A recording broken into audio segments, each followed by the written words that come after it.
It's hard to believe that it's been about 20 years since Acura offered a sporty two-door coupe in their lineup called the RSX. And if you guys remember, the RSX was designed to be the next generation Integra, and even though it didn't share that model's name with its predecessor, the RSX quickly became an instant hit among Honda and Acura enthusiasts. Well, for 2026, the RSX is back, but as you can see, it's back as an entirely different animal, because this right here is essentially the brand's very first fully electric SUV that has been developed entirely in-house. So today we're actually out here at a studio in Long Beach, California, previewing the all-new RSX prototype. So now that we're doing so, let's go ahead and take a detailed first look.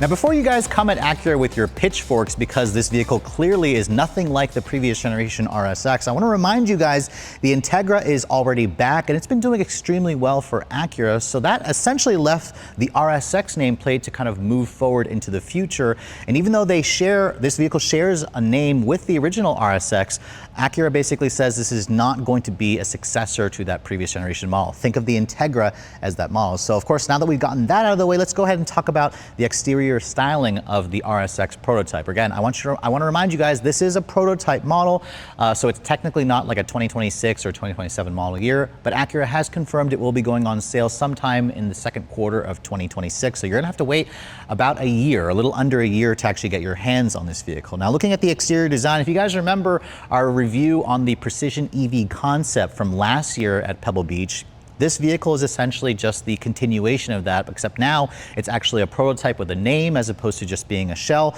But I also want to point out that this model that we're showing you here doesn't actually have an interior. The look of this vehicle certainly is very bold. It's also pushing Acura into a different direction, a different era, because it's moving away from their traditional styling elements. The color is called Propulsion Yellow Pearl. It's not what I would say a full production color, but I wouldn't be surprised to see something like this show up on the actual production model. The front end, you can see, is very different versus every other Acura model. First of all, the Acura logo there is fully illuminated from the factory. That's the first time Acura has done that.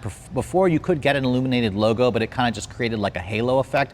It was a dealer installed accessory. This logo, when it's not illuminated, Acura says it still looks like their traditional caliper with a chrome look.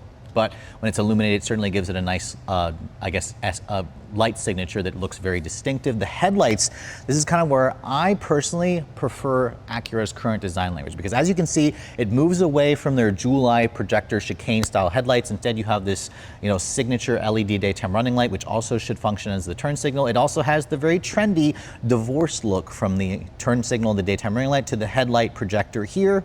Again, this looks nothing like the current Acura design language, which has, again, their jewel eye chicane style. The front fascia, as you can see, has a very pointy look, which tries to mimic and look like their Diamond Pentagon grille, but as you can see, it doesn't even have a grille whatsoever. It's an EV, it doesn't really need it. There are some, looks like functional vents down there with a lot of gloss black that kind of clashes very nicely. I say clashes, it actually accentuates the Propulsion Yellow Pearl quite nicely, but overall, to me, I actually wish this car had kind of a variation of the ZDX's grille, which looks very much like the Diamond Pentagon, but again, it was closed off. But let me know in the comment section below what you guys think. Now, underneath the hood, I wish I could show you guys what's powering this thing, but remember, this is just a prototype. But this vehicle is essentially built off of their in-house developed global EV architecture.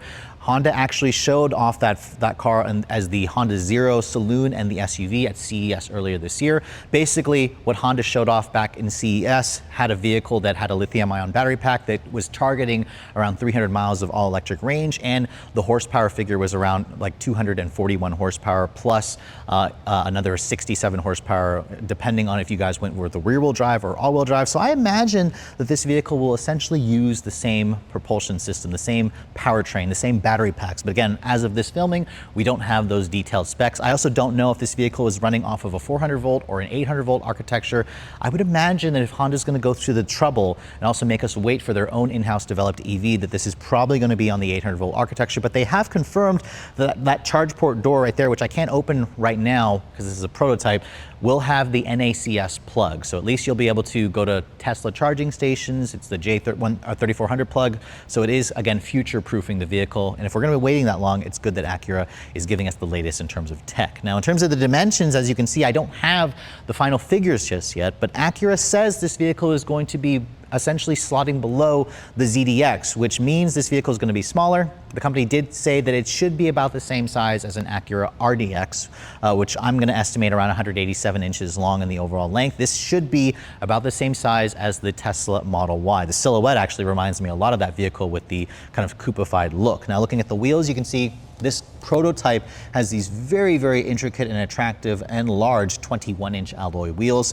You can see it's riding on a 265 by 45 R21 Michelin Pilot Sport 4S tire, so it's a summer performance tire. Behind there, you can see massive brake rotors with a Brembo branded Acura painted or Acura scripted red painted caliper as well. So those brakes are serious.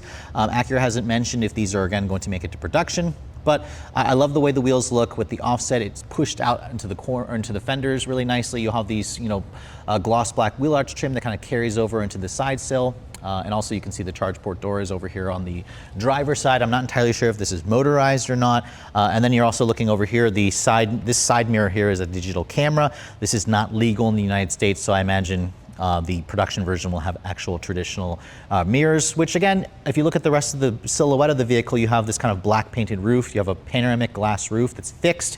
As you can see, we don't know if Acura will eventually offer one that opens up to vent air, but a lot of EVs have this kind of panoramic glass roof that doesn't actually open up. The door handles you can see are also the pop-out style. Acura says they're going to retract and they're going to pop out when you have the vehicle locked or unlocked. It's going to, of course, aid with aerodynamics. And it also creates that futuristic look. You can really see the kind of coupe-ified sportback theme here. This is, also where I'm seeing some elements from the Integra, especially from this angle here. But if you follow me over to the back, it actually almost reminds me a little bit of a Tesla Model Y mixed in with a Lexus. There's a lot of new details here that Acura is introducing. First of all, it has a full-length LED light bar. Again, very, very trendy. This duckbill spoiler that's kind of built into the actual trunk lid. Doesn't look like it's very pronounced from dead on, but when you look at it from the side, it actually does create a really big wing. This is again all for aerodynamics. Obviously no rear wiper back here.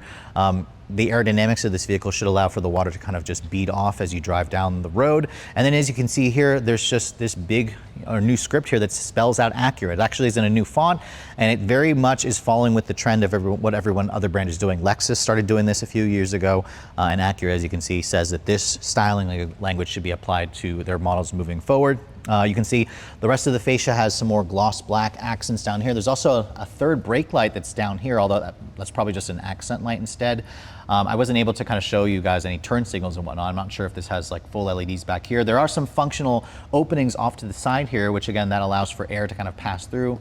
Aerodynamics are always a big consideration for EVs, and this is where I wish I could open it up and show you like cargo figures, but again, this is going to be a coupe-ified SUV, so we'll have to wait until we get closer to the actual reveal of the production version to kind of talk about that. But overall, the styling of this vehicle certainly shows that Acura is moving in a new direction, but I also see some hints of the Integra mixed in with some Tesla Model Y. But let me know in the comment section below what you guys think of the look.